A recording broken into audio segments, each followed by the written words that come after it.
Hi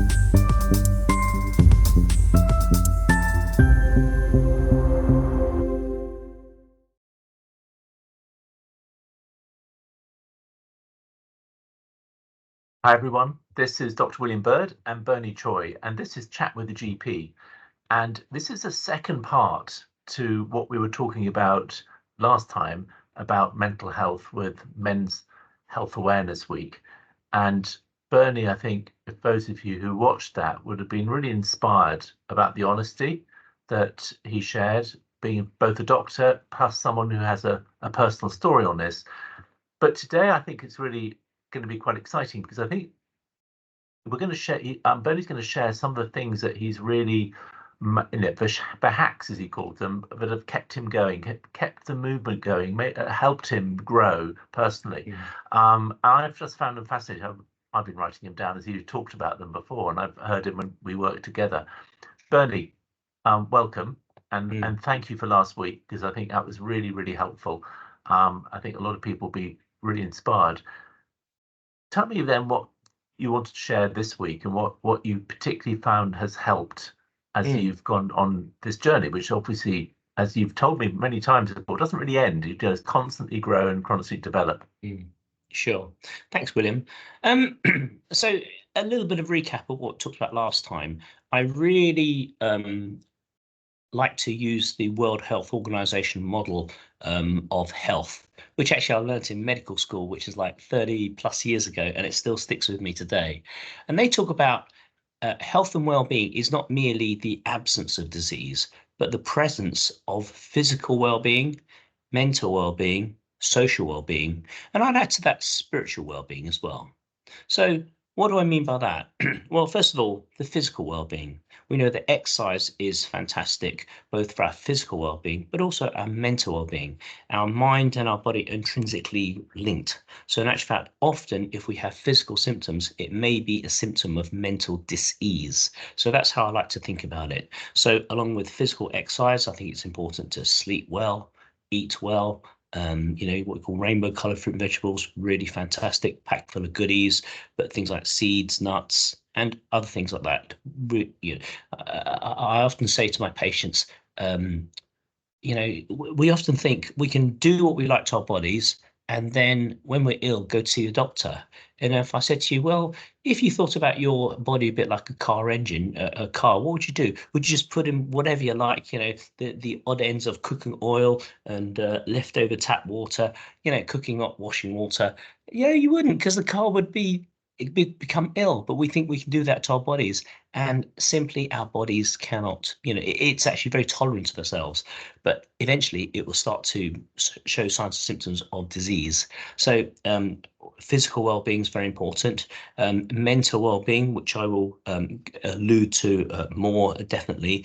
Social is actually really important. So what I mean by social is contact with other people, friends, family.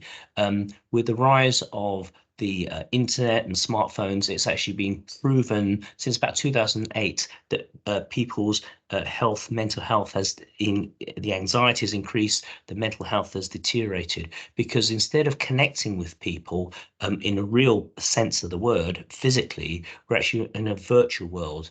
And the sense of it's not just it's the physical presence of being with somebody. You pick up all the body language with them, the smile, and the physical touch is actually just so important, because we are ultimately social animals, and that sense of real connection is very important. So spending time with people is very important.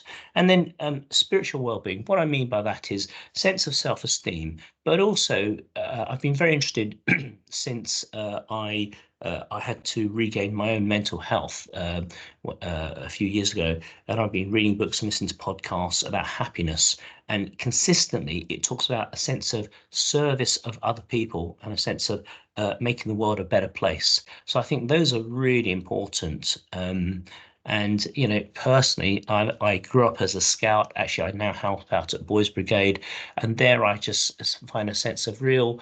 It's lovely. It's giving back to lads and helping them journey through their life. So That's really important. As I say, the spiritual well-being, the social well-being, the physical well-being, and specifically talking about the mental well-being now. So what's helped me in that? What's helped me in that regard? Well, I think first of all to acknowledge it. There are some days when I feel good, and other days when I feel not so good, feeling a bit anxious, feeling a bit low. And I do this mindfulness practice every day. I spend about 3 to 5 minutes just closing my eyes, just breathing in, and then just noticing what thoughts, feelings come to my mind, and just letting it go, and just noticing what's happening. And sometimes I'm looking out at the sky and I notice there are like clouds there, and it's a dull day, and I just think, oh, it's a bit depressing. But I can't remind myself that sometimes when I do it, there's actually wonderful blue skies and the sun is shining, and that is a bit like a mood in our mind. Actually, is our world all bad, or are we just having a bit of a bad day, bad week? And often there are the sunshine shining behind the clouds. And I think it's really important to bring into mind as a result the gratitude practice. And by that, what I do every day is that in my morning routine, after half an hour kind of stretch, flex, yoga, physio kind of exercises, I then rewind like a video player. Or DVD, I should say, or whatever the modern technology would be, last 24 hours, what happened? And think about 3 things which I was grateful for, which made me feel happy. And often there's a common theme of I was with some great friends, family, had a nice time, a meal, went out, did some exercise, played some sports, or just went for a walk in the countryside. That really helps. And then maybe something which I wasn't so proud of, which didn't go so well. I might have either been a bit of short with somebody, or even myself. I thought, oh, you idiot, you were late for some event, and I felt shame. And just noticing that and giving myself some compassion for that and going, okay, I noticed that. And rather than judging myself for it, just let it be what it is, because I can't change what happened yesterday. Sorry, I'm not sure I can hear you, William. You've got your mute on. That's really bright, wasn't it? You mentioned about self-compassion when we've had a conversation. Can you just explain a bit more what you mean by that and what that meant to you? Yeah, sure. Well, it came about probably about 6 months ago. My wife, who is a counsellor, we were having a conversation of been married for kind of over 30 years, and our relationship kind of goes up and down. And last year went through a bit of a tough patch, and she said to me, um, I think you're really hard on yourself. I said, well, what do you mean by that? Well, I wonder if you actually part of the challenge and difficulty which we have is that I feel like you're projecting some of your anger, your non-acceptance of yourself towards me. And I thought, hang on a sec, really? I thought I kind of quite love myself in terms of, I'm kind and compassionate to myself. But as I dug into it deeper, I guess if I think about my background, um, it's the classic kind of slightly Asian mentality whereby you work hard, you succeed in life, you provide for your family, and that is the definition of a good life, and you're doing well. And to not do that seems, well, just lazy, really. And come on, you should reach your full potential. And so I suppose I have at one level been very successful in that metric, but actually at what cost? And I think if I'm honest, yes, actually I am um,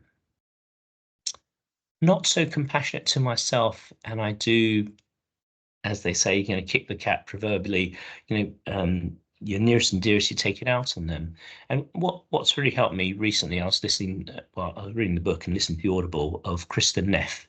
She talks about self-compassion, and what I realized is that if I am kind to myself, loving and accepting of myself, it's an expansive way of doing life, and the motivation to change is one of love, and caring for myself. And when I can do that to myself, I can actually extend that grace and love and kindness to other people. Whereas my previous way of working is the soldier and power through, it's quite a man macho way of doing things. And I thought, why wouldn't you do that? Because we're men and hey, but actually, in fact, it can work short term. But what I end up doing is anybody who doesn't do it my way, it's the highway.